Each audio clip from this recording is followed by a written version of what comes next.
Surgery के room से, operation theatre से नेचर की लैब तक आप जुड़े हुए हैं। तो जो भी आप प्रोफेशन करें उसमें क्यूरियोसिटी, पैशन, ये एकदम की चीजें हैं।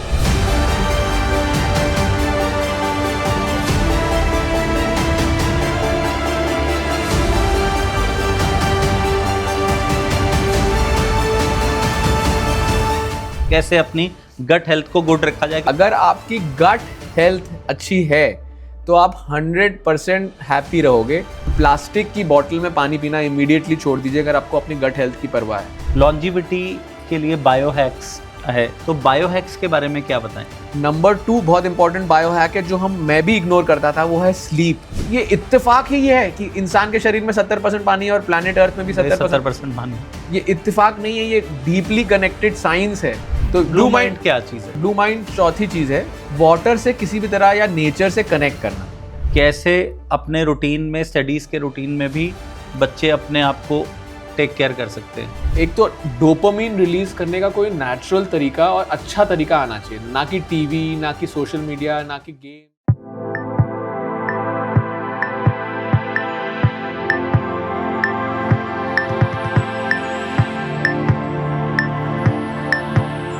दोस्तों नमस्कार, मैं आपका दोस्त, आपका होस्ट राज भाटिया फिर से आ गया हूं आपके बीच में, आज एक नए चेंज मेकर को आपसे मिलवाने, आपके podcast be the change with Raj Bhatia में। दोस्तों आज जिस चेंज मेकर से मैं आपको मिलवाने जा रहा हूं, उनके लिए कहेंगे a man with many roles. एक डॉक्टर हैं, एक स्कूबा ड्राइवर हैं, वाइल्ड लाइफ फोटोग्राफी भी करते हैं और इनका लाइफ की तरफ जीने का, सोचने का बहुत ही डिफरेंट पर्सपेक्टिव है। आइए आज मिलते हैं आज के हमारे चेंज मेकर डॉक्टर अर्पित बंसल से। नमस्कार डॉक्टर साहब, आपका स्वागत है मेरे इस पॉडकास्ट पे। Thank you. सबसे पहले तो स्टार्ट करने से पहले ये बताऊंगा कि आप सर्जरी के रूम से, ऑपरेशन थिएटर से नेचर की लैब तक आप जुड़े हुए हैं, उसकी जर्नी बताइए सबसे पहले। देखिए, सबसे पहले मैं अपने दर्शकों को बता दूं कि अगर आप लाइफ को एक अलग ढंग से जिएंगे, मतलब लाइफ को एक कनेक्शन, जैसे हम बोलते हैं यूनिवर्स से कनेक्शन, भगवान से कनेक्शन, जिसमें भी आपका फेथ है उनसे कनेक्शन, तो आपको ये एहसास होगा कि सब कुछ कनेक्टेड है, सब कुछ कनेक्टेड है। जैसे आपने मुझसे ये सवाल पूछा कि सर्जरी रूम में, मैं लैप्रोस्कोपी सर्जरी करता हूँ। लैप्रोस्कोपी सर्जरी होती है जब दूरबीन द्वारा सर्जरी करते हैं, और आजकल तो और एडवांसमेंट हो गई है रोबोटिक। यहाँ आने से पहले मैं एक्चुअली रोबोटिक सर्जरी की कॉन्फ्रेंस चल रही है दिल्ली में, मैं वहाँ से डायरेक्ट आ रहा हूँ। ओके। तो रोबोटिक सर्जरी, लैप्रोस्कोपी सर्जरी, जो ये सारी नई एडवांस सर्जरीज हैं, इसमें कैसे सर्जरी होती है, पुराने ज़माने में सर्जरी कैसे होती थी, मैं थोड़ा पीछे से शुरू करता हूँ ताकि सबको समझ आए हम क्या बात कर रहे हैं। तो सर्जरी जब होती थी पुराने ज़मानों में, कोई पेट में कीटाणु हो गया या इन्फेक्शन हो गया या गॉल ब्लैडर हो गया या अपेंडिक्स फट गया या कोई भी प्रॉब्लम हुई, तो सर्जन इतना बड़ा चीरा मारता था पेट में, अंदर से हाथ से ढूंढता था कि अपेंडिक्स कहाँ है, गॉल ब्लैडर कहाँ है, उसकी नस को ब्लॉक करता था, बांधता था और फिर काट के निकाल देता था। तो वो नेचर के लिए, क्यों आपने जो सवाल पूछा, वो नेचर, जो हमारी ह्यूमन बॉडी है वो भी तो एक नेचर का पार्ट है। प्रकृति जो है वो एक हमारा, इंसान का जो शरीर है वो भगवान ने, यूनिवर्स ने, जिसमें आप विश्वास करें हो, तो वो एक तो इन्वेजिव प्रोसीजर था। इन्वेजिव मतलब भगवान ने इतना अच्छा शरीर बनाया, हम उसको काटते थे, अंदर बहुत सारी लेयर्स होती है। आप स्किन काटते हैं तो अंदर जाते जाते बहुत लेयर्स होती है, हर लेयर को महीनता से सिलना होता था। कोई एक टाका में इन्फेक्शन हो जाए तो फिर पूरी सर्जरी में इन्फेक्शन हो जाता है, तो ये सारी चीज़ें प्रॉब्लम होती थी ओपन सर्जरी थे। लैप्रोस्कोपी सर्जरी जब आया तो इसमें ये सारी फायदे हुए कि वही गॉल ब्लैडर का सर्जरी, वही अपेंडिक्स की सर्जरी, वही हर्निया की सर्जरी, बड़ी बड़ी सर्जरीज, एक छोटी सी पेन की नोक जितने यहाँ पेट में नाभि होती है, नाभि में एक पोर्ट डलता है, इतना उंगली से भी पतला, मतलब 1 सेंटीमीटर से भी पतला एक कैमरा डलता है, और उससे अंदर का हमको एकदम 3 डायमेंशनल व्यू टीवी पे मिल जाता है, एकदम हाई डेफिनेशन व्यू। जैसे आप आजकल गेमिंग कर रहे हैं तो उसमें हमको पूरा अच्छे से दिखता है पेशेंट का गॉल ब्लैडर, शरीर, और एक ड्रॉप ब्लीडिंग दिखती नहीं है, क्योंकि ब्लड को, आपको कुछ भी चीज़ें आप दिख रही है टीवी में तो सर्जन को जूम करके दिख रहा है, मैग्नीफाइड दिख रहा है, अच्छा दिख रहा है। तो और उससे फिर गॉल ब्लैडर हो गया, अपेंडिक्स हो गया, या जो भी हर्निया सर्जरी है। इसके अलावा यहाँ 2 या 3 या 4 कभी कभी डंडे जैसे इंस्ट्रूमेंट्स होते हैं, पेंसिल मान लीजिए, तो उससे हम मेटिकुलसली, सर्जन कैसे ट्रेन हो जाता है कि हम, सर्जरी होती है नीचे लेकिन हम देखते हैं स्क्रीन पे, और स्क्रीन पे देख के हम ऐसे उंगलियों से अपने हाथ से सर्जरी करते हैं और वही काम प्रिसाइज करते हैं। तो नॉन इन्वेजिव या मिनिमली इन्वेजिव हो गया। हमने प्रकृति के दिए हुए, भगवान के दिए हुए शरीर में चीरफाड़ कम की, हमने एक सुई डाली और एक मोटी सुई मान लीजिए 5 मिलीमीटर की। तो जैसे अगर आपको यहाँ सुई लगती है, हाथ पे सुई लग गई, तो आप उसको टाके धोने लगाते हैं, है ना। तो अगर 5 छोटी सी सुई लगी तो थोड़ी सी ब्लीडिंग, हल्का सा 2 बूंद 4 बूंद, वो भी ना के बराबर, वो भी ना के बूंद, और उसका ठीक हो जाता है। तो उसी तरह लैप्रोस्कोपी में स्टिच भी कभी कभी लगाना पड़ता है या स्टेपलर्स द्वारा, मिनिमल इन्वेसिव। हाँ, तो यही सारी बेनिफिट्स हुई। तो नेचर से मेरे को ये कनेक्शन ये आया कि एक तो मैं जब से पैदा हुआ मेरे को नेचर से बहुत कनेक्टेड फील होता था हमेशा। मेरा सबसे बड़ा टीचर ही नेचर है, ये मैं हमेशा कहता हूँ, क्योंकि नेचर ने मेरे को पेशेंस सिखाया, नेचर ने मेरे को पर्सिवेरेंस सिखाया। अगर आपको कोई चीज़ शिद्दत से चाहिए, बस उसके पीछे लग जाओ, और अगर वो शिद्दत होगी ना आपके अंदर, तो आपको वो चीज़ पक्का मिल जाएगी। डॉक्टर साहब, अब मैं आप जैसे बता रहे हैं, आप फिटनेस फ्रीक भी हैं, जैसे मैं आपको देख रहा हूँ बहुत फिट है, और आप फिटनेस फ्रीक भी हैं, और इतने सारे रोल्स, आप सर्जन भी हैं, रेगुलर कॉन्फ्रेंसेस में भी जा रहे हैं, और ये भी आप फोटोग्राफी भी करते हैं, बर्ड फोटोग्राफी, स्कूबा डाइविंग भी कर रहे हैं। इतने सारे रोल्स आप कैसे मैनेज कर लेते हैं? देखिए, टाइम मैनेजमेंट की जहाँ से बात आती है, तो सबसे बहुत अच्छा क्वेश्चन है, और ये बहुत ही जेन्युइन क्वेश्चन भी है। तो मेरे को भी पता नहीं कि मैं ये सारी चीज़ें कैसे कर सकता हूँ। इम्पॉर्टेंट चीज़ है वही कनेक्टेड रहना, और ऑब्वियसली मैं अब कोशिश पूरी करता हूँ कि मेरे पेशेंट्स को मैं हमेशा एनर्जी टाइम दूँ, और मैं दिन भर भी जब ट्रैवल कर रहा हूँ अलग अलग चीज़ों के लिए, तो भी मैं ऑनलाइन और व्हाट्सएप पे कोशिश करता हूँ कि पेशेंट से कनेक्टेड रहूँ, जब कभी मैं फिजिकली नहीं भी प्रेजेंट हो पा रहा हूँ। तो एक तो वो चीज़ है। उसके अलावा कनेक्टेड होने से आप फ्लो की बात करते हैं, है ना। तो इतनी सारी चीज़ें आप तभी कर सकते हैं जब आप फ्लो स्टेट में हो। फ्लो वर्ड तो सबने सुना है, फ्लो एक फ्लो ही लगता है, मतलब आप फ्लो में जब चले जाते हो तो सब कुछ ऐसा लगता है कि आपके लिए हुआ है और ऑटोमेटिक होता है, उसमें आपको मेहनत नहीं करनी पड़ती। क्रूज कंट्रोल, एक तरह से क्रूज कंट्रोल, एब्सोल्युटली। तो लेकिन फ्लो अगर आप डेप्थ में पढ़ेंगे, तो मैं क्योंकि डॉक्टर हूँ, तो मैं चाहे गट हेल्थ ले लीजिए, चाहे वाटर ले लीजिए, वाटर में cellular hydration, cellular dehydration, gut health में बहुत सारी चीज़ें। और अभी हाल ही में मैंने कुछ 6 महीने से फ्लो के बारे में, न्यूरो साइंस के बारे में पढ़ रहा था। तो उससे मेरे को ये रियलाइज हुआ कि फ्लो एक बहुत ही अमेजिंग चीज़ है। और फ्लो स्टेट के बारे में हम ये बात कर रहे हैं कि फ्लो एक ऐसी चीज़ है जो यूनिवर्सल है, जो सब आदमी, anyone can achieve flow any time. मतलब आप क्या कहना चाह रहे हैं, जैसे मेडिटेटिव स्टेट में हो जाती है बॉडी, हाँ, उसी को आप कह रहे हैं कि नहीं, देख मेडिटेटिव स्टेट और फ्लो स्टेट थोड़ी अलग चीज़ है। तो हम बहुत सारा न्यूरो साइंस में अगर जाएंगे तो आपको थोड़ा सा पता होगा डोपामिन के बारे में, है ना। आजकल बहुत रील्स आप देख रहे हैं। डोपामिन जो होता है हमारा हैप्पीनेस हार्मोन, सेरोटोनिन होता है। डोपामिन हमारा होता है मोटिवेशन हार्मोन, है ना। मोटिवेशन केमिकल होता है ब्रेन में, जो कि हमको ड्राइव करता है। फॉर एग्जाम्पल, हम सुबह सुबह उठ के रील्स देखते हैं, है ना, उससे भी, जो सोशल मीडिया में आप रील्स देख रहे हो, उससे भी डोपामिन रिलीज हो रहा है, पर वो हेल्दी डोपामिन नहीं है। अगर सुबह सुबह आप उठ के रन करो, जैसे मैं रन करता हूँ, तो रन करने से हेल्दी डोपामिन निकलता है, गुड डोपामिन।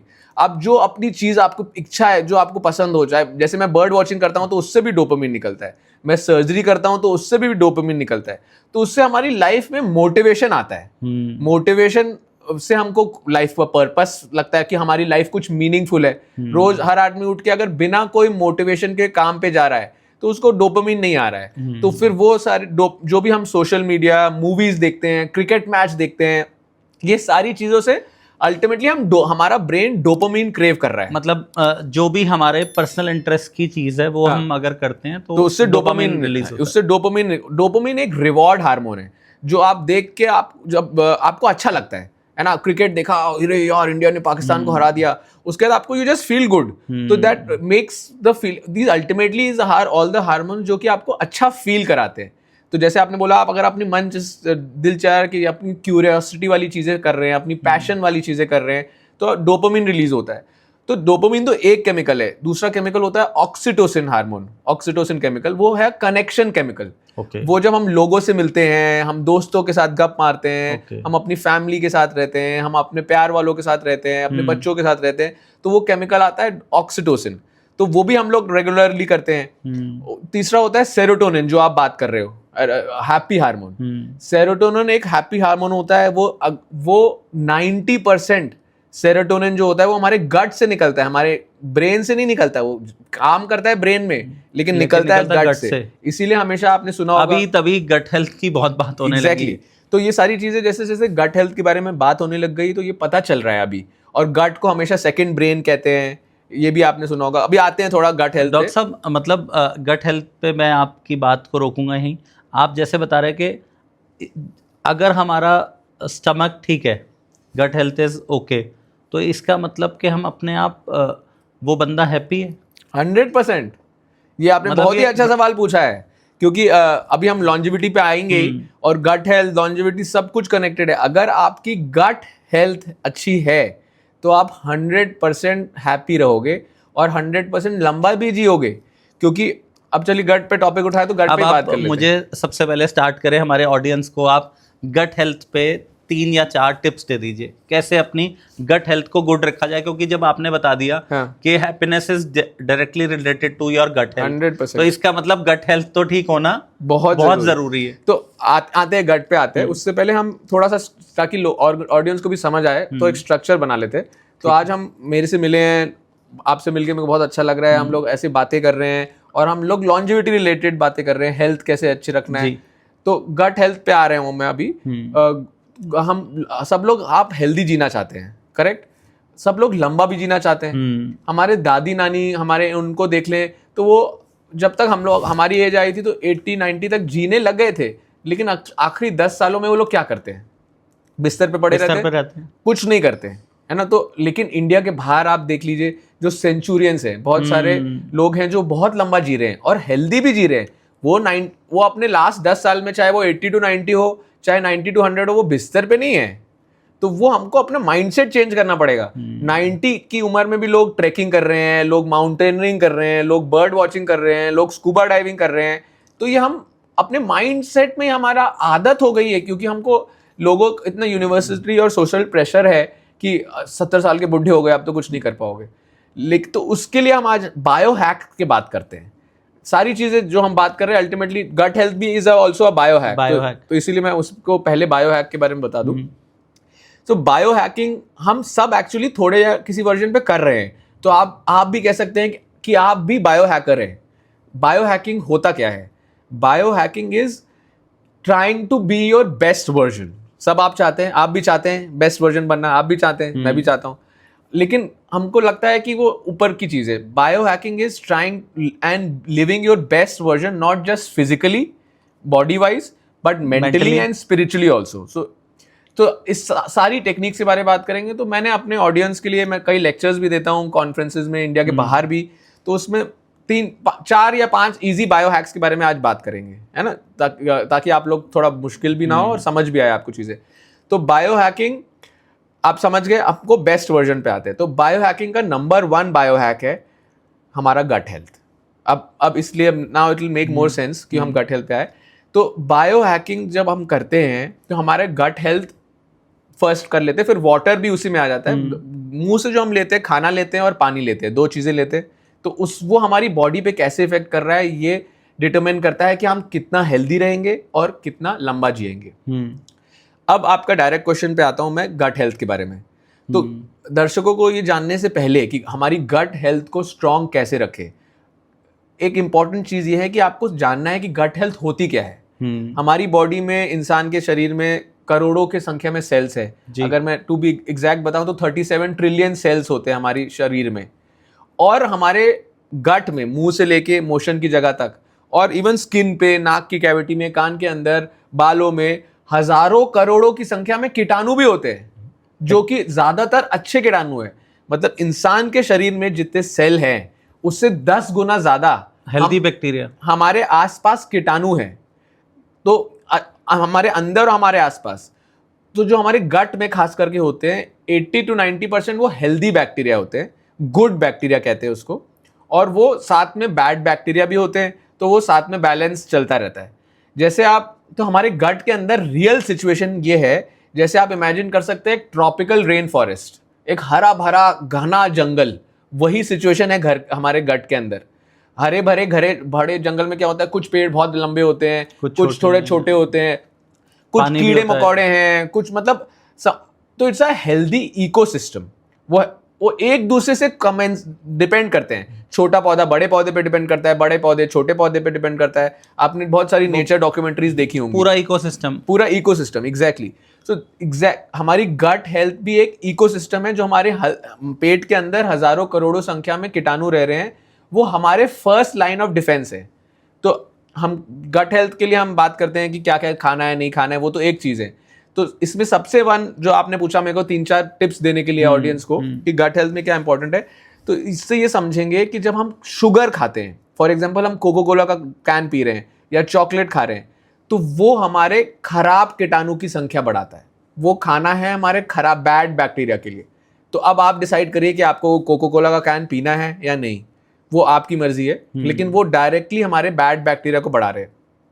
जब हम हेल्थ की गट की बात कर रहे हैं, तो सब लोग बोलते हैं ना फाइबर रिच खाना खाना है, सैलेड ज्यादा खाना, तो फ्रूट्स खाने चाहिए। लेकिन ये तो आपने कभी रियलाइज किया नहीं कि सैलेड में फ्रूट्स और ये सब जो भी चीजें पत्ते खाते हैं, वो तो हमारी बॉडी आइडियली डाइजेस्ट ही नहीं करती। हमारे लिए वो न्यूट्रिशियस नहीं होते फाइबर।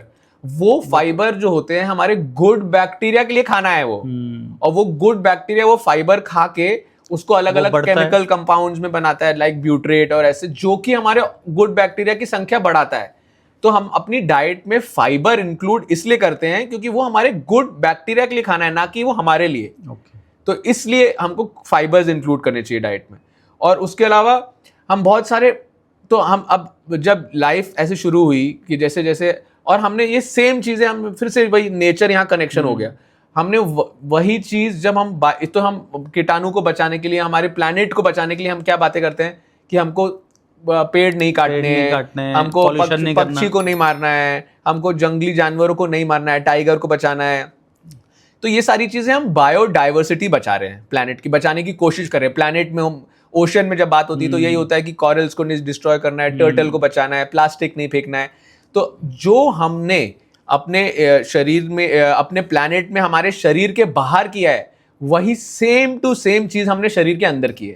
हमने प्लास्टिक बाहर फेंका, प्लास्टिक से टर्टल मर गया बेचारा, और वो माइक्रो प्लास्टिक जो हम खा रहे हैं उससे हमारे सेल मर रहे हैं, उससे हमको कैंसर हो रहा है, उससे हमको डायबिटीज हो रहा है, उससे हमको हार्ट अटैक हो रहा है, माइक्रो प्लास्टिक से। हमने बाहर फर्टिलाइजर, स्प्रे, केमिकल्स, पेस्टिसाइड्स डाल के सॉइल को खराब किया, तो सॉइल के कीटाणु मार दिए। हमने नेचर की बायोडाइवर्सिटी वहां मारी। और हमने अपने पेटों के साथ क्या किया, एंटीबायोटिक्स डिस्कवर हुए, और हमने दबा के लोग एंटीबायोटिक्स खाते। कोल्ड होता है, सबसे पहले एजिथ्रोमाइसिन खा लेते, चलो बढ़ने ना पाए। और कोई भी इन्फेक्शन हो, ये जाने बिना, सबसे बड़ा एग्जाम्पल था कोविड। पूरी दुनिया को पता था कि कोविड वायरल डिजीज है, तो हम एंटीबायोटिक क्यों खा रहे थे? एजिथ्रोमाइसिन बहुतों ने खाई, गलत बोल रहा हूं मैं? एंटीबैक्टीरियल मेडिसिन खा रहे हैं। एजिथ्रोमाइसिन जो बहुतों ने खाई कोविड में, वो बैक्टीरिया को मारने की दवा है, ना कि वायरस को मारने की।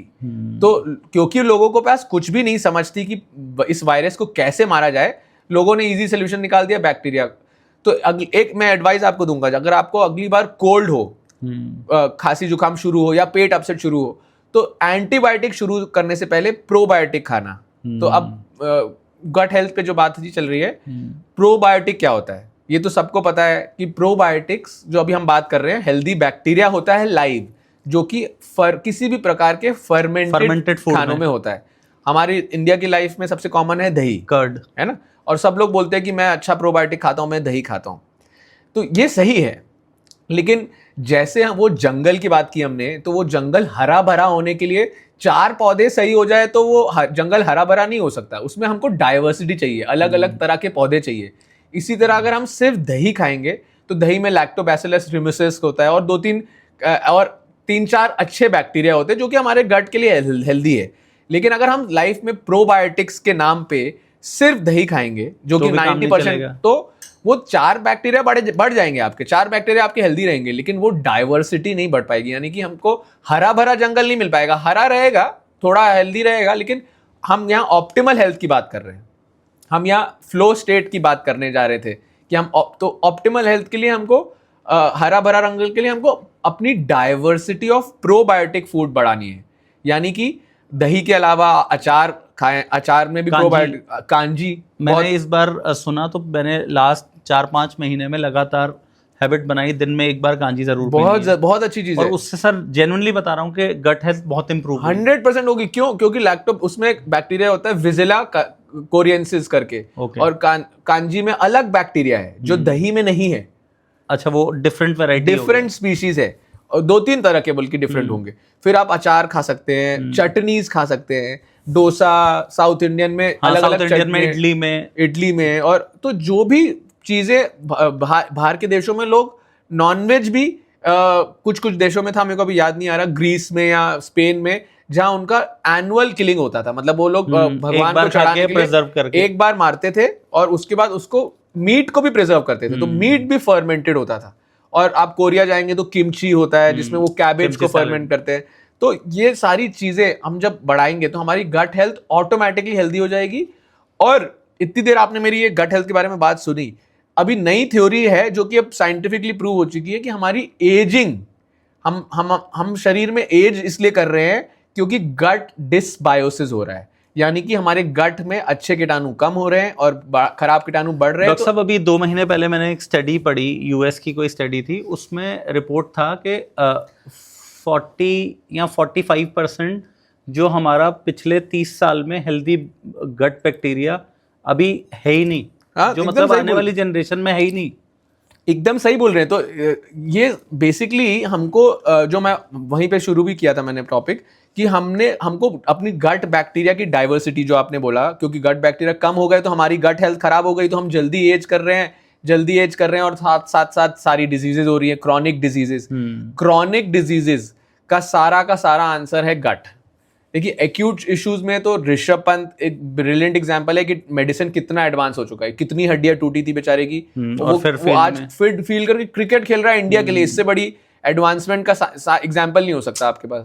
लेकिन क्रॉनिक इश्यूज में डायबिटीज हो जाता है तो क्या करते हैं आप? जाते हैं डॉक्टर के पास, बड़े से बड़े डॉक्टर के पास चले जाएंगे, डायबिटीज के लिए आपको दवा देगा, HbA1c टेस्ट कराने को बोलेगा, एक्सरसाइज करने को बोलेगा, और बोलेगा कि आपको जिंदगी भर ये दवा खानी है। यही आंसर है, ये जनरल यही प्रैक्टिस है। ब्लड प्रेशर हो जाएगा, आप क्या बोलोगे? जिंदगी भर ये दवा खानी है। थायराइड हो जाएगा, यही जिंदगी भर खानी है। ब्रेन रिलेटेड डिजीज एल्जाइमर्स हो जाएगा, कुछ खास उसका क्लियर कट आंसर ही नहीं है। इनका सॉल्यूशन क्या है? इनका सॉल्यूशन गट पे ही है। यही इसीलिए तो मैं बता रहा हूं, अगर आप तो गट को अगर हम ढंग से जानेंगे तो अलग बैक्टीरिया की कमी और अलग बैक्टीरिया की ज्यादा, खराब बैक्टीरिया की बढ़ाई और अच्छे बैक्टीरिया की कमी से हमको डायबिटीज भी होता है। हम इसी गट के बैक्टीरिया के इम्बैलेंस, यानी कि बुरे बैक्टीरिया की फिर से इंक्रीज और खराब बैक्टीरिया की कमी की वजह से हमको मोटापा भी होता है, कि हम वजह से हमको सारी मेटाबॉलिक सिंड्रोम्स उसी वजह से हो रही है। तो अगर हम एक तो डाइवर्सिटी बढ़ाना है, मतलब फर्मेंटेड फूड तो खाना है, लेकिन अलग अलग तरह के नए। कंबूचा एक बहुत अच्छी चीज है। कंबूचा आप ये मत समझिए कि कोई बाहर की ट्रेंडिंग चीज है, कंबूचा बहुत अच्छी चीज है। मैं घर पे कंबूचा खुद बनाता हूँ, तो मेरे को आप फॉलो कर सकते हैं, मैं अपने चैनल में कभी यही सारी चीजें दिखाता रहता हूँ लोगों को। तो पहला हो गया गट हेल्थ, है ना। और ये साथ साथ हम नेचर को भी टच करते हुए चल रहे हैं कि जो चीजें हमको अपने लिए करेंगे वही चीजें हम नेचर के लिए करेंगे, तो ऑटोमेटिक हमारा प्लैनेट भी हेल्दी रहेगा, लंबा जिएगा, हम भी हेल्दी रहेंगे, हम जल्दी जिएंगे।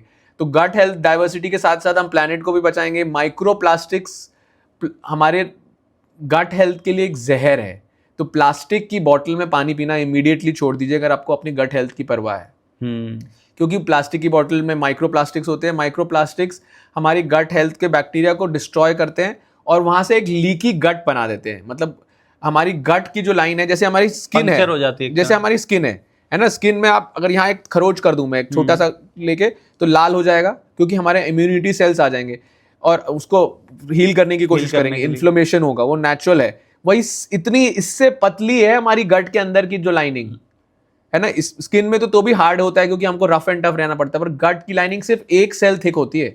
मतलब अगर खराब कीटाणु हो गया या आपने खराब चीजें खाई, खराब, तो 1 सेल क्रॉस करने से आपने एक चावल का खाया, चावल का दाना आपके ब्लड स्ट्रीम में घुस सकता है, या कोई खराब कीटाणु आपके डायरेक्ट ब्लड स्ट्रीम में घुस सकता है। यहां से तो आपके ब्लड में नहीं घुसेगा ना, कम से कम स्किन के अंदर जाएगा, लोकल इन्फेक्शन करेगा। लेकिन अगर आप गलत खा रहे हैं या शुगर ज्यादा पी रहे हैं, खराब कीटाणु है, तो गट की जो हमारी इंटेस्टाइन की लाइनिंग होती है वो सिर्फ 1 सेल थिक है। आप सेल तो देख भी नहीं सकते आंख से, इतनी पतली होती है। डॉक्टर साहब, जैसे आप बता रहे हैं लॉन्जिविटी आपने 2-3 बार यूज किया, लॉन्जिविटी के लिए बायोहैक्स है, जैसे मैं बायोहैक्स के बारे में आपकी भी चैनल देख रहा था और भी लोगों से स्टडी किया, तो बायोहैक्स के बारे में क्या बताएं? तो देखिए, नंबर 1 बायो हैक हो गया आपकी गट हेल्थ स्ट्रांग रखनी है। उसमें क्या क्या चीजें, कुछ टिप्स बता दिया आपने। नंबर 2 बहुत इंपॉर्टेंट बायो हैक है जो मैं भी इग्नोर करता था, वो है स्लीप। वो भी एक स्लीप यानी कि रेस्ट। और 8 घंटे सबको करने हैं। 6 घंटे से मैंने भी बहुत सारी जिंदगी अपनी इसी में काटी है कि मैं तो 4-5 घंटे सो के एकदम फ्रेश हो जाता हूँ, लेकिन 8 घंटे सबको सोने हैं। अगर नहीं हो सकता तो 7 कम से कम तो करना ही चाहिए, बिकॉज स्लीप में हमारा जो बॉडी है, ह्यूमन बॉडी, भगवान ने, यूनिवर्स ने इतना ब्रिलियंट बनाया है, इतना अमेजिंग बनाया है कि हमारे सब में कैंसर सेल्स को फाइट करने के लिए ऑन्कोजीन्स है। मतलब हमारे बॉडी में रिपेयर मैकेनिज्म भी है, हमारे बॉडी में सब कुछ है। हम आसपास के रेडिएशंस, टॉक्सिन्स, इतना ढेर सारा है एनवायरनमेंट में कि लगातार हमारे डीएनए में कुछ प्रॉब्लम्स आ जाती है। लेकिन बॉडी अपने सिस्टम से अपने आप हील करने का प्रोसेस भी है प्रोसेस है सील करने का, लेकिन वो स्लीप में सबसे ज्यादा काम करता है। गट हमारी स्लीप में सबसे ज्यादा एक्टिव होती है। लिवर हमारा जो डिटॉक्सिफिकेशन सिस्टम है वो स्लीप में सबसे ज्यादा एक्टिव होता है। किडनीज, हार्ट, ब्रेन की बात करेंगे तो पूरा 1 घंटा भी बात करना पड़ेगा। ब्रेन के लिए क्या क्या होता है, आप जितनी अभी हम मेरी बातें, अगर आपने 1 घंटे ये पॉडकास्ट सुना, उसके बाद घर जाके अगर आपने रेस्ट नहीं किया तो आपको डिफॉल्ट ब्रेन नेटवर्क पे आते हैं, जो कि मेरा ब्लू माइंड का भी कंसेप्ट है। तो 1 मिनट में आता हूं मैं उस पर। तो वो हम रेस्ट नहीं करेंगे तो हमको वो हमारा मेमोरी कंसोलिडेशन नहीं हो पाएगा। जो भी हमने सीखा, अगर हमने उसको खाली नहीं बैठे, उसके ऊपर सोचा नहीं। एक तो सोना एक चीज है, sleep is one kind of very important rest. दूसरा तरह का रेस्ट होता है जो कि हम मेडिटेशन में पाते हैं, और ब्लू माइंड मेरा कंसेप्ट है। ब्लू माइंड कहते हैं कि पानी के जब पास रहते हैं, blue mind is a state जब when we are near water, जब हम पानी के आसपास हैं, या हम पानी के ऊपर है, या पानी के अंदर है, या पानी हमारे आसपास है, इस रूम में सिर्फ पानी की आवाज ही आ रही है, तो वो हमारे अंदर नेचुरली एक कामिंग एटमॉस्फेयर बना देता है, हैप्पी बना देता है। मैं आपको यहाँ पर रोकूंगा, जैसे मैं अपना अनुभव शेयर करता हूँ। मेरे को एक पानी से एक लगाव है, जुड़ाव है। तो मैं कभी भी जैसे नदी किनारे गंगा मैया आरती देखी या कभी ऐसे ना, तो ऐसा लगता है कि जैसे सारा ना स्ट्रेस पूरा किसी ने सक कर लिया। एग्जैक्टली। और तो water has that power, water has that power, इसलिए तो वो भी एक पावरफुल बायो हैक है। वाटर, हम आपको क्या लगता है, इत्तेफाक है कि इंसान का शरीर 70% पानी है, प्लैनेट अर्थ 70% पानी है, ये सबको पता है, बट इसमें कोई घुस क्यों नहीं रहा है? मैं तो इस चीज में घुस चुका हूं, मैं बहुत सारी चीजें पढ़ रहा हूं इसको, ये मेरे को फैक्ट डिकोड करना है कि इतनी बड़ी यूनिवर्स है, इतनी बड़े भगवान है, या जो भी कह लीजिए, ये इत्तेफाक ही है कि इंसान के शरीर में 70% पानी है और प्लैनेट अर्थ में भी 70% पानी है। ये इत्तेफाक नहीं है, ये डीपली कनेक्टेड साइंस है। इसलिए सारे रिलीजन्स आप देख लीजिए पानी के किनारे शुरू हुए। इंसान को सबसे इंपॉर्टेंट, अब खाने के बिना रह सकता है लेकिन पानी के बिना नहीं रह सकता ज्यादा दिन।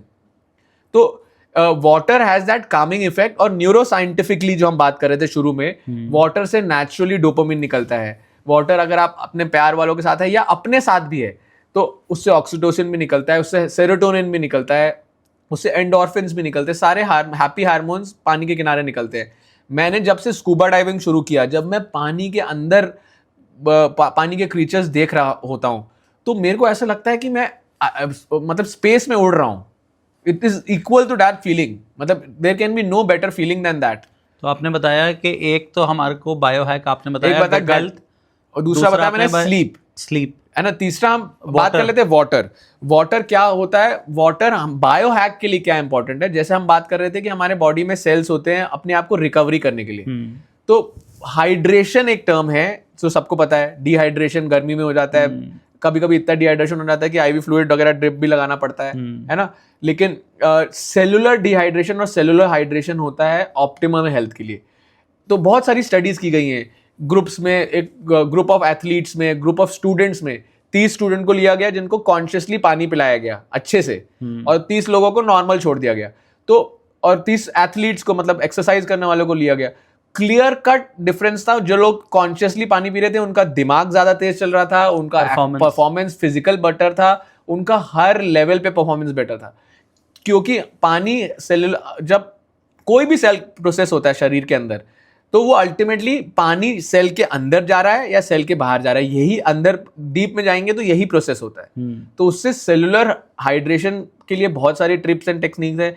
नंबर 1 टेक्निक है कि पानी आपको इतना पीना है कि प्यास ना लगे, कभी आप प्यास की फीलिंग को भूल जाए। ये बहुत मैंने साइंटिफिकली फाइंड आउट किया है कि प्यास हमको तब लगती है जब पानी हमारे शरीर में इतना कम हो जाता है कि ब्रेन में हाइपोथैलेमस से सिग्नल आता है, एडीएच निकलता है, वो किडनीज में जाता है। मतलब एक तरह से ये हुआ कि गाड़ी पे जैसे रिजर्व की लाइट जलती है तो वहां तक जाने ना दें, एकदम नहीं जाने देना है। थर्स्ट का सिग्नल तब आता है जब रिजर्व की लाइट जल चुकी है। तो अगर आप लेकिन ये उस तरह देखिए, फ्यूल का गाड़ी का इंजन तो ऐसा नहीं है, अगर आपका एम्प्टी से थोड़ा सा ऊपर है तो आप गाड़ी नॉर्मल चलेगी, अच्छी चलेगी। ये एक ऐसा सिग्नल है कि अगर मान के चलिए कि आपके सेल्स, आपके ब्रेन के सेल्स, आपके हार्ट के सेल्स, आपके जो टॉक्सिन्स वाले क्लियर करने वाले सेल्स है, कैंसर से लड़ने वाले सेल्स है, आपके गट के सेल्स 100% कैपेसिटी या परफॉर्मेंस देंगे जब 100% ऑप्टिमली हाइड्रेटेड है। वो 90% हो जाएंगे तो आपका 90% काम एफिशिएंसी होगी, 80% हो जाएंगे तो 80% एफिशिएंसी होगी, 20% हो जाएंगे तो वाटर लेवल बॉडी में डिप्लीट होगा तो आप परफॉर्मेंस भी डिप्लीट हो जाएगी, सारी परफॉर्मेंस, कॉग्निटिव परफॉर्मेंस, हार्ट की परफॉर्मेंस, फिजिकल। तो अगर आप ये सीक्रेट डिकोड कर लेंगे, पानी तो फ्री है ना, तो उसका डिकोड करने का यही एक तरीका है। तो आप जेन्युइनली, आपकी शार्पनेस बढ़ जाएगी, आपकी ब्रेन की स्पीड बढ़ जाएगी, काम करने की स्पीड बढ़ जाएगी, आपकी भागने यानी कि फिजिकल एंडोरेंस की भी स्पीड बढ़ जाएगी। डॉक्टर साहब, आपने बायो हैक्स हमें बताए, अब एक आपने ब्लू माइंड के बारे में आप बात करते हैं। हाँ, तो ब्लू माइंड क्या चीज है? ब्लू माइंड यही मैं वाटर वाली चीज है। तो ब्लू माइंड चौथी चीज है जो जिसको कहते हैं फोर्थ बायो हैक कह सकते हैं, वाटर से किसी भी तरह या नेचर से कनेक्ट करना। जो मैंने बताया, नेचुरली हम लोग सब लोग वाटर बेबीज है। बहुत लोग कहते हैं कि हम पानी से हमको डर लगता है, लेकिन पहले 9 महीने तो हर इंसान ने पानी के अंदर ही बिताया है, माँ के पेट के अंदर। जब वो एमनियोटिक फ्लूइड में वो 90% पानी होता है और वहां पे वो हम ब्रीदिंग जो कर रहे हैं वो वैसे ही कर रहे हैं जैसे पानी के अंदर लोग करते हैं। तो naturally we are drawn towards water. Whenever we are, हम पानी के आसपास होता है, पानी मुंह में होता है, पानी से नहा रहे हैं, तो आपने नोटिस किया है जब गुस्सा आता है, आपकी मम्मी ने बचपन में क्या बोलते हैं, 1 गिलास पानी पी ले बेटा, या पानी नहा के आ जा, या मुंह धो ले। तो सारी चीज तो पानी ही है। अभी कभी स्ट्रेस होता है या प्रेशर होता है ना, तो जैसे मेरी हैबिट है कि शाम को आके ना खाना खाने से पहले एक बार नहा लिया, अच्छी आदत है। तो नहा लिया ना, तो वो नहा के ऐसे लगता है कि 90% of the stress is gone. तो मैं आपको ये बता दूं कि ब्लू माइंड जो होता है वो हमारे बॉडी में कामिंग सिस्टम होता है। जैसे नर्वस सिस्टम की आप बात कर रहे हैं, है ना, तो थोड़ा सा समझना पड़ेगा तभी ब्लू माइंड अच्छे से समझ आएगा। तो हमारी बॉडी में 2 तरह के नर्वस, एक वॉलंटरी नर्वस सिस्टम होता है जो हमारे कंट्रोल में होता है, जैसे मैंने अभी ये फोन उठाया तो फोन उठा लिया, मैंने सोचा। और बहुत सारी इनवॉलंटरी नर्वस सिस्टम होता है, जैसे हम चलते हैं तो हम एक स्टेप सोच के थोड़ा चलते हैं, हम सांस सोच के थोड़ा ले रहे, तो वो इनवॉलंटरी नर्वस सिस्टम जो होता है, जो हमारे बिना सोचे समझे हो रही चीजें, उसमें 2 चीजें होती है। एक होता है सिंपैथेटिक नर्वस सिस्टम जो कि हमारा रेड माइंड एक्टिवेट करता है, और एक होता है पैरासिम्पैथेटिक नर्वस सिस्टम जो कि हमारा ब्लू माइंड एक्टिवेट करता है। Blue mind is the Kameng system जो कि हमारी हार्ट रेट नीचे लाता है, और रेड माइंड है जो हमारी को हार्ट रेट ऊपर करने की जरूरत होती है। अभी आप जंगल में जा रहे हैं, बाजू में आपके शेर आ गया, तो आप बैठ के योगी जैसे मेडिटेट तो नहीं करने जाएंगे, शेर खा जाएगा, खत्म हो जाएगी लाइफ, दी एंड, लॉन्जिविटी खत्म, है ना।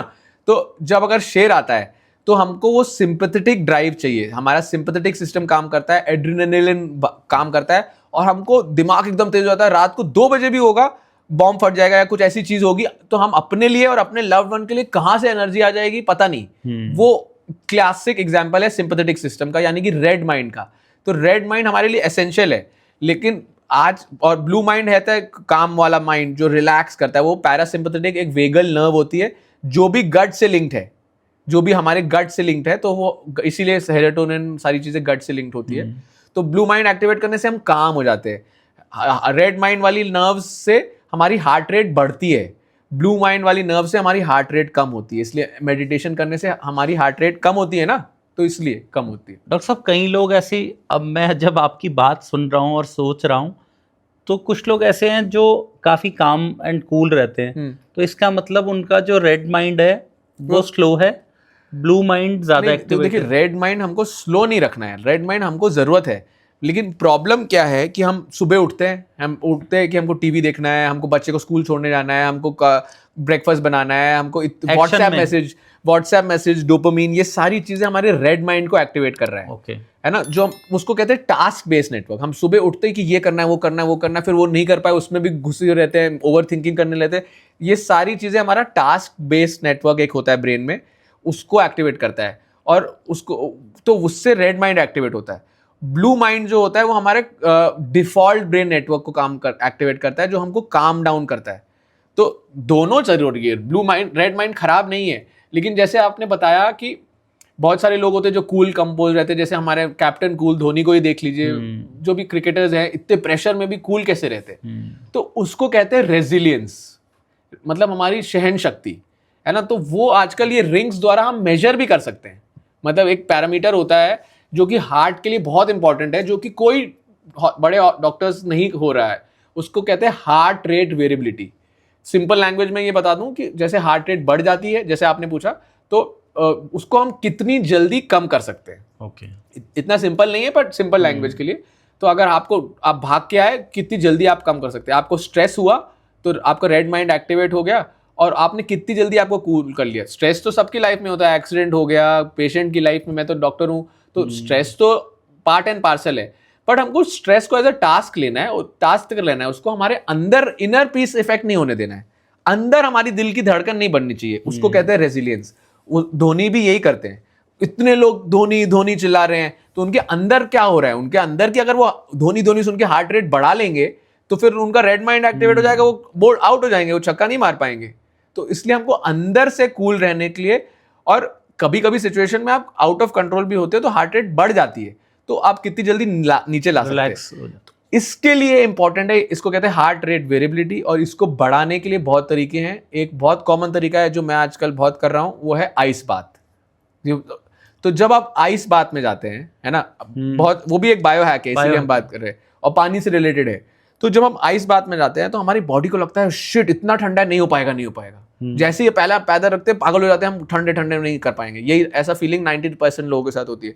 लेकिन वो एक एडवर्सिटी मिमेटिक है, यानी कि वो एक रिहर्सल है हमारी बॉडी की। और अगर वो आप रोज करते हैं, मैं पिछले 1 साल से हफ्ते में 5 बार कर रहा हूं, और मैंने जो चेंजेस देखे मेरी बॉडी में, तो है ही, बॉडी में जो ये साइड के ब्राउन फैट होते हैं वो मेल्ट होके वाइट फैट हो जाते हैं, और एकदम आपका बैड फैट खत्म हो जाता है बॉडी में।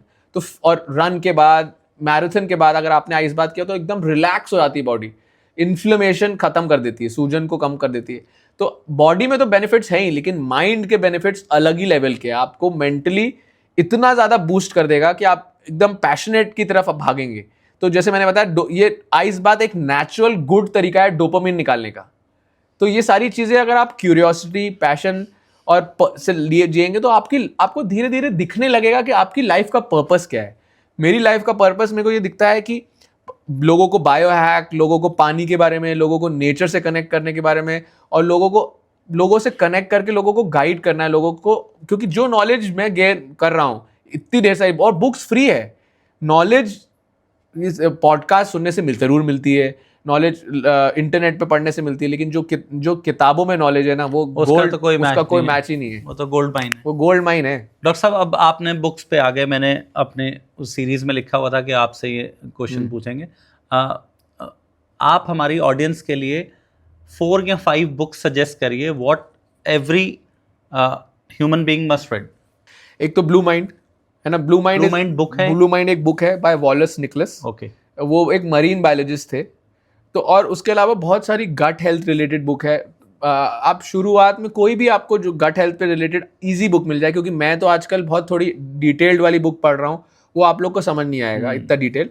दूसरी चीज, एक बुक है आउटलिव, एक बुक आउटलिव, उसका नाम डॉक्टर पीटर एटिया की है। वो उसमें भी बहुत सारी चीजें के बारे में बताएंगे कि वो लाइफ में लंबा कैसे जिए। एक चीज हमारी पूरी इक्वेशन से मिस हो गई, जो हम बायो हैक्स में बात की, हमने न्यूट्रिशन के बारे में बात की, वाटर के बारे में बात की, स्लीप के बारे में बात की, मेडिटेशन, ब्लू माइंड के बारे में बात की। एक बहुत इंपॉर्टेंट चीज रह गई है, वो एक्सरसाइज। जैसे आप डॉक्टर के पास जाते हो, आप मोटे होते हो, आपको डॉक्टर क्या बोलता है, एक्सरसाइज करो। तो वो सेम चीज हो गई बोलना कि अगर आपको कैंसर हो गया, जाओ कीमोथेरेपी लगा लो। तो ये कोई मतलब डेफिनेट आंसर नहीं हुआ ना। तो एक्सरसाइज हमारा नेचुरल पार्ट था। फिर से हम नेचर से कनेक्ट करते हैं। जब हम आए थे अर्थ में, प्लैनेट अर्थ में, हम हंटर गैदरर्स थे, हम जंगलों में रहते थे, हम सूर्योदय के साथ उठते थे। और वो भी रह गई बात, कभी सारी चीजें तो एक बार में नहीं बता सकता मैं। तो सूर्योदय के साथ उठने से हमारी सर्केडियम साइकिल रिदम में आ जाती है। और तो जब हम सूर्योदय के साथ उठते हैं, और हम उस समय उठ के क्या करते थे, किलोमीटर किलोमीटर ढूंढते थे खाने की खोज में। हमारा एक ही काम होता था दिन भर कि चलते जा रहे हैं, तो 10 यूं किलोमीटर चल रहे हैं, भागना दौड़ना, जानवर पकड़ना है तो भागना है, तो और पेड़ भी तो चढ़ना, ये सब।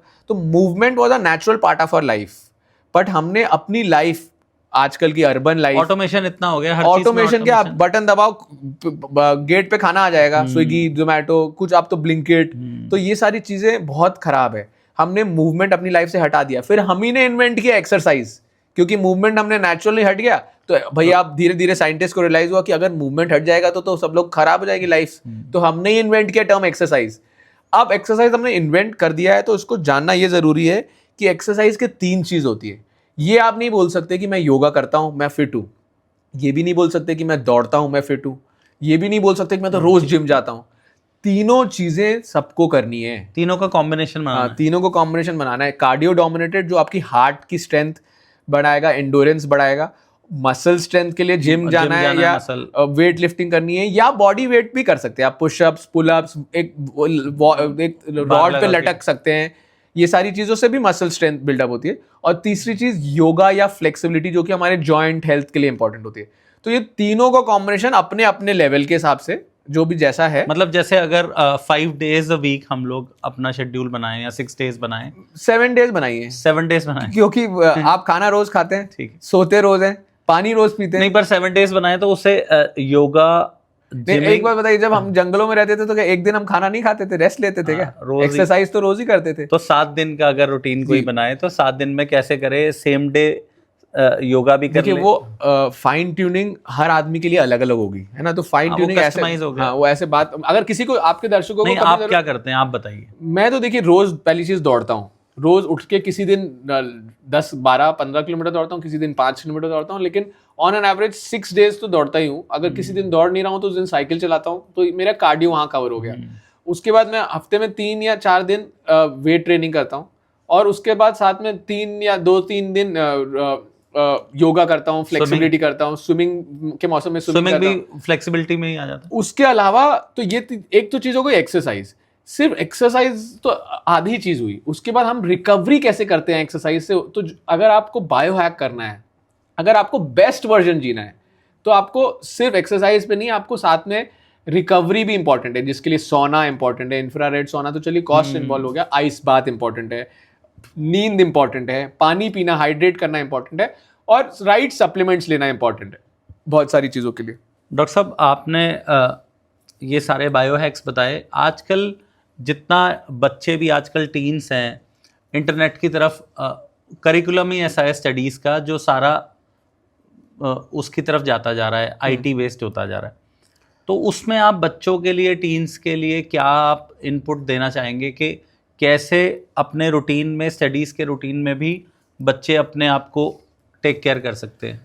देखिए, सब कुछ आता है, ये सेम चीज़ों को उसी में बच्चों के लिए हेल्प मैं गाइड कर सकता हूँ। जैसे बहुत सारे स्टूडेंट्स मेरे को भी फॉलो करते हैं, आईटी के, एमबीबीएस के, और टीनेजर्स भी फॉलो करते हैं। तो उनको मैं यही बताता हूँ कि एक तो डोपामिन रिलीज करने का कोई नेचुरल तरीका और अच्छा तरीका आना चाहिए, ना कि टीवी, ना कि सोशल मीडिया, ना कि गेम्स। वो कभी कभार, देखिए आप, ऐसी लाइफ है कि you can not avoid it, but ice बात एक बच्चे भी शुरू कर सकते हैं। मेरी 7 साल की बेटी, उसने आइस बात हफ्ते में 1 बार करवाना उसने शुरू कर दिया।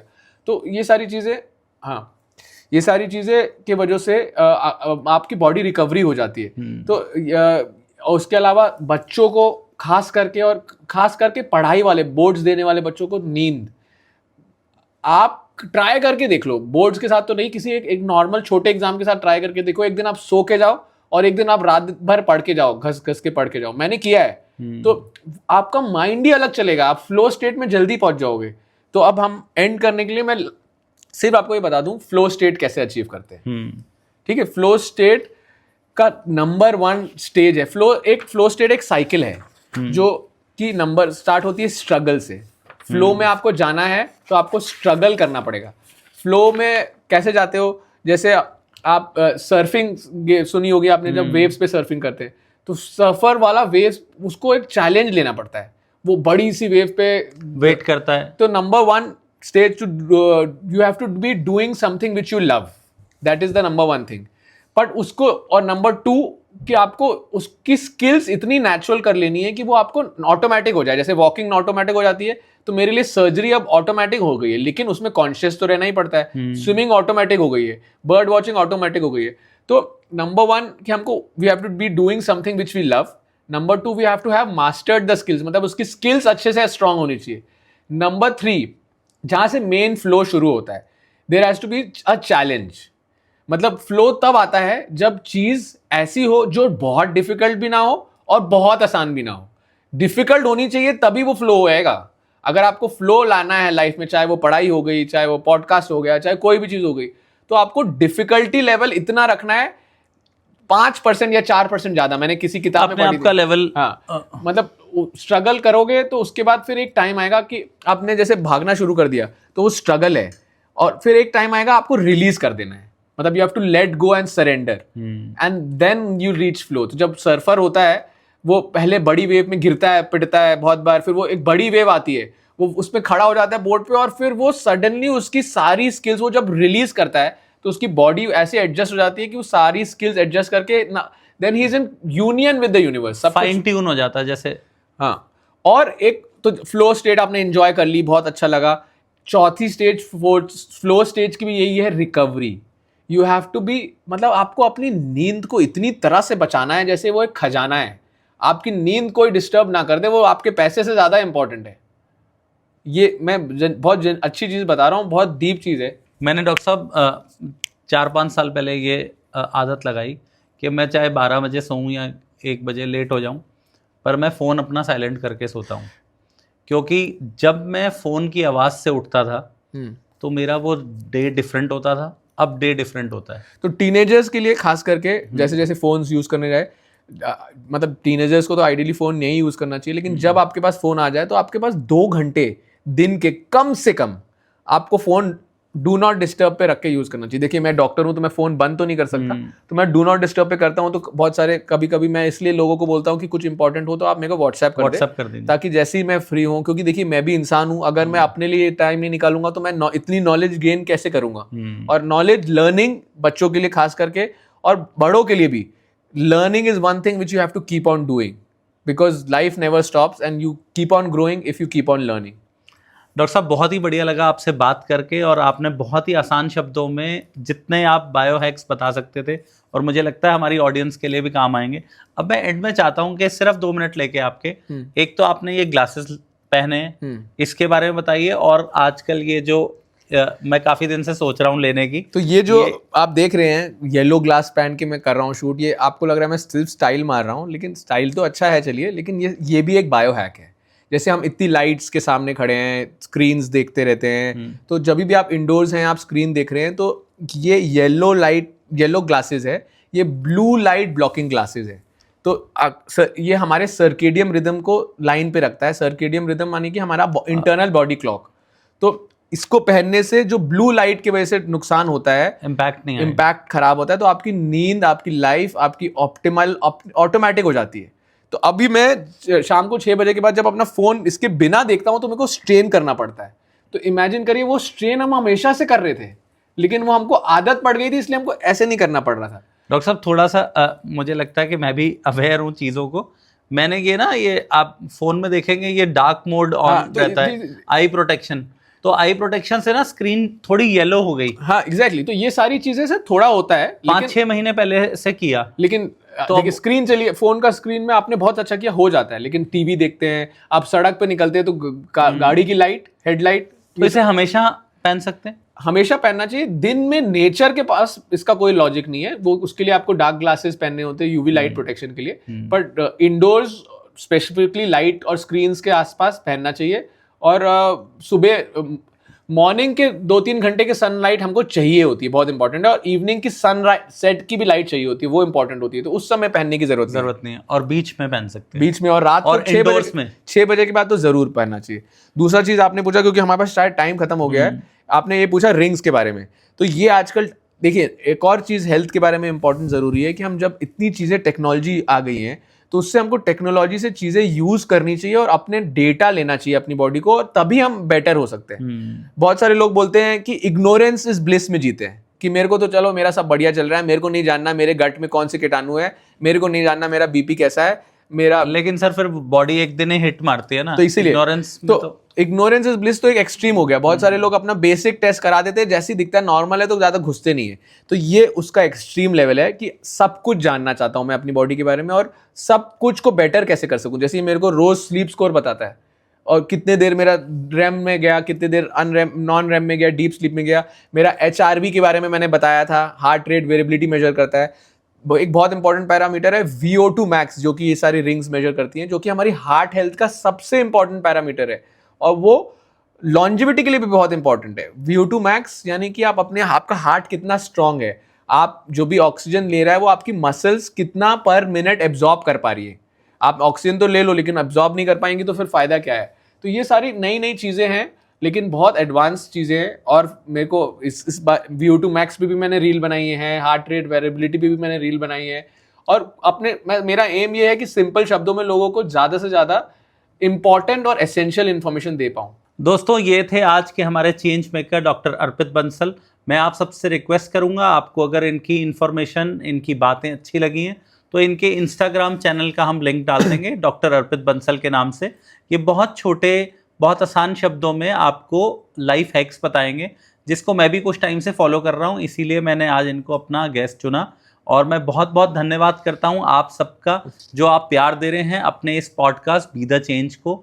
मेरी आपसे ये रिक्वेस्ट है कि आप मुझे कमेंट्स में ज़रूर लिखिए कि आप नेक्स्ट गेस्ट कौन देखना चाहते हैं अपने इस पॉडकास्ट पे। तब तक के लिए धन्यवाद।